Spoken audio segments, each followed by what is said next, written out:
단 하나의 수정란이 어떻게 30조개가 넘는 세포로 이루어진 이 복잡한 한 사람이 되는 걸까요? 레오나르도 다빈치가 자궁 속 태아를 스케치하던 그 시절부터 지금까지 정말 인류가 품어온 가장 근원적인 질문 중 하나죠. 오늘은 바로 이 질문에 대한 답을 완전히 새로운 방식으로 찾아가는 아주 놀라운 과학적 여정을 떠나보려고 합니다. 청취자께서 보내주신 자료는 사후 조직을 이용한 인간 배아 개통 추적에 대한 최신 연구들을 종합한 리뷰 논문입니다. 죽음에서 생명의 시작을 본다니 제목부터가 굉장히 역설적이면서도 또 흥미로운데요. 이번 탐구의 목표는 체세포 모자이시즘이라는 개념을 열쇠 삼아서 인간 발생 초기의 그 미스터리를 어떻게 풀어내고 있는지, 그리고 그 발견이 우리에게 어떤 의미를 갖는지 한번 깊이 있게 파헤쳐보는 겁니다. 맞습니다. 사실 저희가 시험관 아기 기술 덕분에 수정 후 며칠간, 그러니까 세포가 한 100개 정도로 늘어날 때까지의 과정은 꽤 잘 알게 됐어요. 하지만 14일 규칙이라는 전 세계적인 윤리 규범이 있거든요. 그래서 그 이후, 그러니까 우리 몸의 기관들이 본격적으로 설계되는 그 결정적인 시기는 여전히 깜깜한, 거의 미지의 영역이었죠. 오늘 살펴볼 연구는 말하자면 우리 세포 하나하나가 우리 몸이 만들어진 과정 전체를 기록한 일종의 블랙박스 같은 거예요. 그리고 이 연구는 그 블랙박스를 열어보는 거의 최초의 시도라고 할 수 있습니다. 바로 그 블랙박스를 여는 열쇠가 체세포 모자이시즘이라는 거군요. 사실 이 용어는 좀 생소하게 들리거든요. 정확히 어떤 개념인가요? 간단히 말해서 한 사람의 몸 안에 유전적으로 조금씩 다른 세포들이 섞여 있는 상태를 말합니다. 유전적으로 다른 세포요. 타가 생기거든요. 이런 무작위적인 돌연 변이를 논문에서는 수정 후 변이, 그러니까 PHB라고 부릅니다. 잠깐만요. 그럼 제 몸을 이루는 30쪽의 세포가 유전적으로 다 똑같은 게 아니라는 말씀이세요? 마치 거대한 패치워크 이불처럼요? 정확한 비유입니다. 여기서 정말 중요한 점은요. 한 번 생긴 돌연 변이는 그 세포의 모든 자손에게 그대로 이어진다는 거예요. 마치 고유한 바코드나 가문의 성씨처럼요.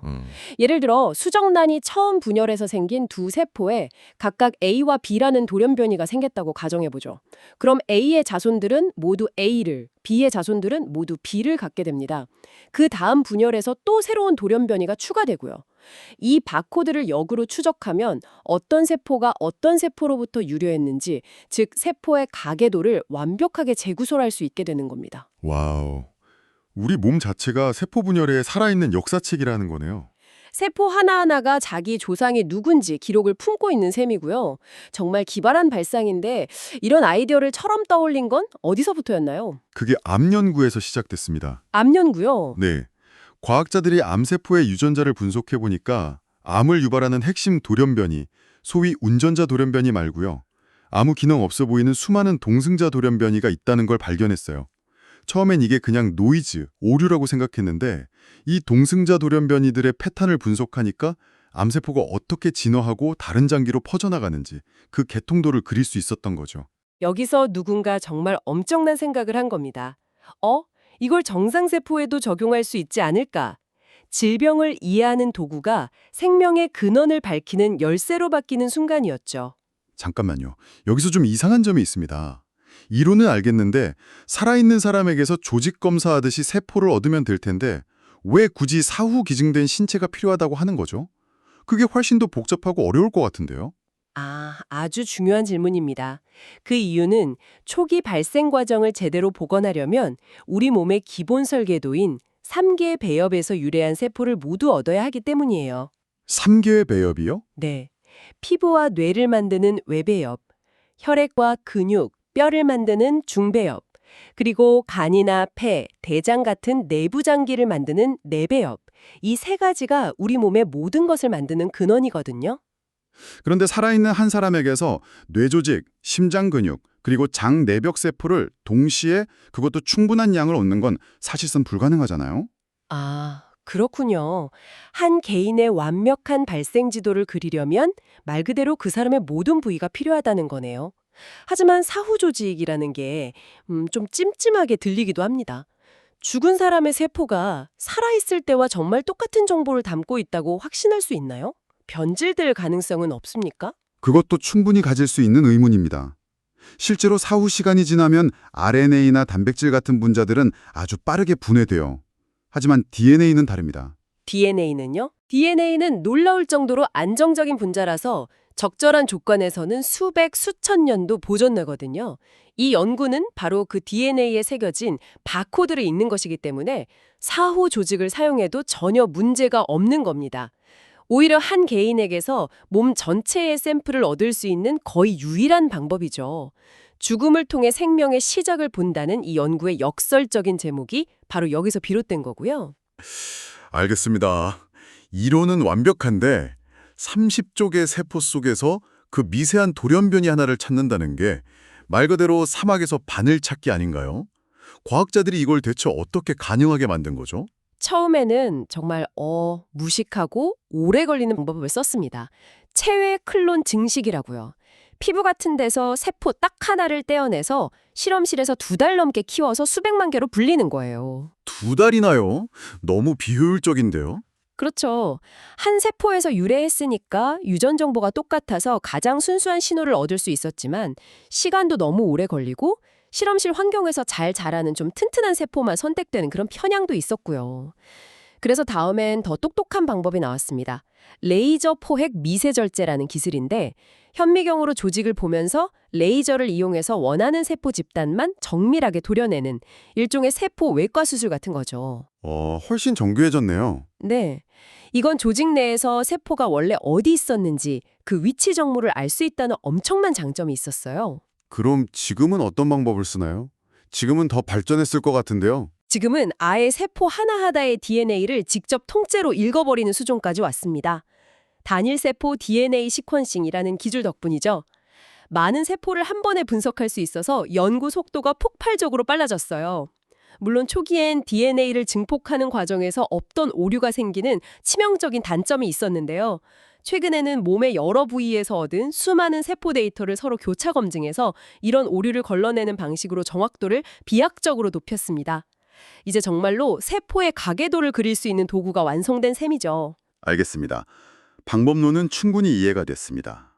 정말 궁금한 건 그래서 이 세포 가계도를 그려봤더니 우리가 몰랐던 어떤 충격적인 사실들이 드러났는가 하는 점입니다.